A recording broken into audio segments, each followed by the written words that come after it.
আসসালামু আলাইকুম বন্ধুরা, দেখতেই পাচ্ছেন বাংলাদেশের কৃষি মন্ত্রণালয় সম্পূর্ণ নতুন একটি নিয়োগ বিজ্ঞপ্তি প্রকাশ করেছে, যেখানে জিএসসি, এসএসসি, এইচএসসি স্নাতক পাশে নারী পুরুষ উভয় প্রার্থীরা 64 জেলাতে আবেদন করতে পারবেন। এই সার্কুলারটিতে সর্বমোট 13টি ক্যাটাগরিতে লোকবল নিয়োগ দেওয়া হবে, যেখানে নারী পুরুষ উভয় প্রার্থীরা আবেদন করতে পারবেন।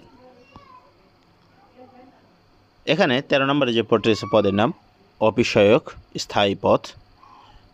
বেতন স্কেল 8,250 থেকে 20,010 টাকা। এখানে শূন্য পদের সংখ্যা 11টি।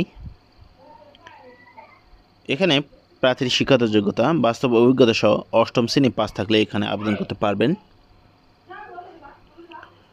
12 নম্বরে যে পদটি রয়েছে পদের নাম অফিস সহকারী কাম কম্পিউটার মধ্যে রক্ষিক, অস্থায়ী পদ। এখানে বেতন স্কেল 9,300 থেকে 22,490 টাকা। বেতন গ্রেড 16। এখানে শূন্য পদের সংখ্যা 1টি। প্রার্থীর শিক্ষাগত যোগ্যতা এইচএসসি পাস থাকতে হবে। বাংলা ও ইংরেজিতে প্রতি মিনিটে 20 ও 30 শব্দের টাইপের গতি আবশ্যক, মানে আপনাকে এখানে কম্পিউটার বিষয়ে জ্ঞান থাকা আবশ্যক। এখানে 11 নম্বরে যে পদটি রয়েছে পদের নাম অফিস সহকারী কাম কম্পিউটারের মধ্যে রক্ষিক, স্থায়ী পদ। বেতন স্কেল 9,300 থেকে 22,490 টাকা। এখানে শূন্য পদের সংখ্যা 9টি। প্রার্থীর শিক্ষাগত যোগ্যতা এইচএসসি পাস। বাংলা ও ইংরেজিতে প্রতি মিনিটে 20 ও 30 শব্দের গতি আবশ্যক। এখানে 10 নম্বরে যে পদটি রয়েছে পদের নাম জুনিয়র ফিল্ড অ্যাসিস্ট্যান্ট, অস্থায়ী পদ। বেতন গ্রেড 9,300 থেকে 22,490 টাকা। এখানে বেতন গ্রেড 16। শূন্য পদের সংখ্যা 2টি।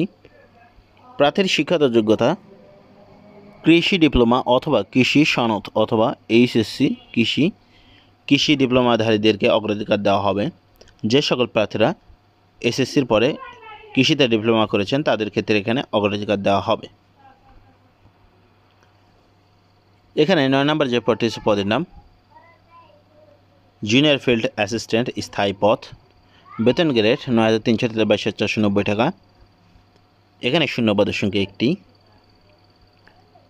শিক্ষাগত যোগ্যতা কৃষি ডিপ্লোমা অথবা কৃষি সনদ অথবা এইচএসসি কৃষি ডিপ্লোমাধারীদেরকে অগ্রাধিকার দেওয়া হবে।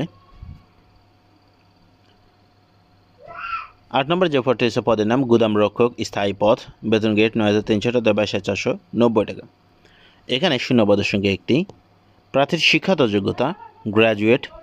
অবশ্যই প্রার্থীকে যে কোনো বিষয়ে অনার্স পাস থাকতে হবে। 7 নম্বর যে পদটি রয়েছে পদের নাম ষাট মুদ্রারক্ষী কাম কম্পিউটার অপারেটর, স্থায়ী পদ। বেতন গ্রেড 10,200 থেকে 24,680 টাকা। এখানে শূন্য পদের সংখ্যা 3টি। প্রার্থীর শিক্ষাগত যোগ্যতা ষাটলিপিতে ইংরেজি ও বাংলায় যথাক্রমে 60 ও 40 শব্দের গতি সম্পূর্ণ এবং মুদ্রারক্ষী ইংরেজি ও বাংলায় যথাক্রমে 30 ও 25 শব্দের গতিসহ এইচএসসি পাস থাকলে আবেদন করতে পারবেন। এখানে 6 নম্বরে যে পদটি রয়েছে পদের নাম স্টোর কিপার, স্থায়ী পদ। এখানে বেতন গ্রেড 10,200 থেকে 24,680 টাকা। এখানে শূন্য পদের সংখ্যা 1টি। প্রার্থীর শিক্ষাগত যোগ্যতা স্নাতক বা সমমানের ডিগ্রি পাস থাকতে হবে। প্রার্থীকে অবশ্যই অনার্স পাস হতে হবে যে কোনো বিষয়ে। এখানে 5 নম্বরে যে পদটি রয়েছে পদের নাম উচ্চমান সহকারী কাম কেশিয়ার, স্থায়ী পদ। বেতন গ্রেড 10,200 থেকে 24,680 টাকা। এখানে শূন্য পদের সংখ্যা 1টি। প্রার্থীর শিক্ষাগত যোগ্যতা স্নাতক বা সমমানের ডিগ্রি পাস থাকলে আবেদন করতে পারবেন।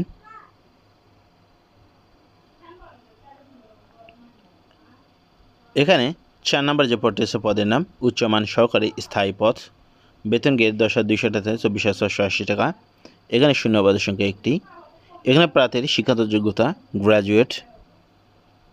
3 নম্বর যে পদটি রয়েছে পদের নাম জুনিয়র মাঠ সহকারী, স্থায়ী পদ।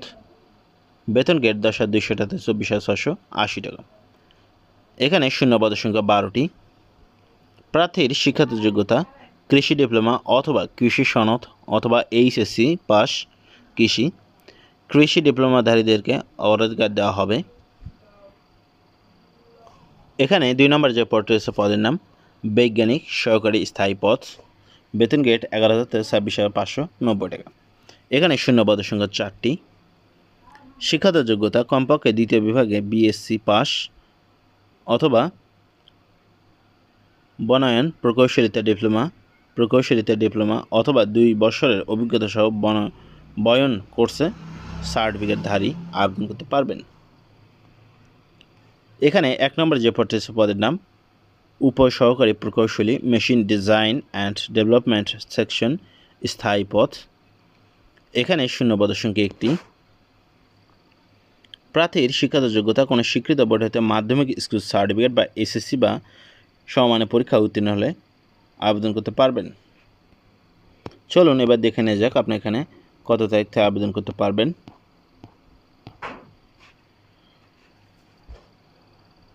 অনলাইনে আবেদনপত্র পূরণ সংক্রান্ত নিয়মাবলী ও শর্তাবলী। পরীক্ষায় অংশগ্রহণে ইচ্ছুক ব্যক্তি bjri.teletalk.com.bd এই ওয়েবসাইটে আবেদনপত্র পূরণ করতে পারবেন। আবেদনের সময়সীমা। অনলাইনে আবেদনপত্র পূরণ ও পরীক্ষার ফি জমাদানের শুরুর তারিখের সময় 9/6/2024 তারিখ সকাল 10টা থেকে আবেদন শুরু হবে। অনলাইনে আবেদনপত্র জমাদানের শেষ তারিখের সময় 8/7/2024 তারিখ বিকেল 4টা পর্যন্ত আবেদন করতে পারবেন। এই সার্কুলার সম্পর্কে আপনাদের কোনো প্রশ্ন থাকলে অবশ্যই সেটা কমেন্ট বক্সে লিখুন এবং আপনি যদি আমাদের চ্যানেলে নতুন হয়ে থাকেন অবশ্যই চ্যানেলটি সাবস্ক্রাইব করুন।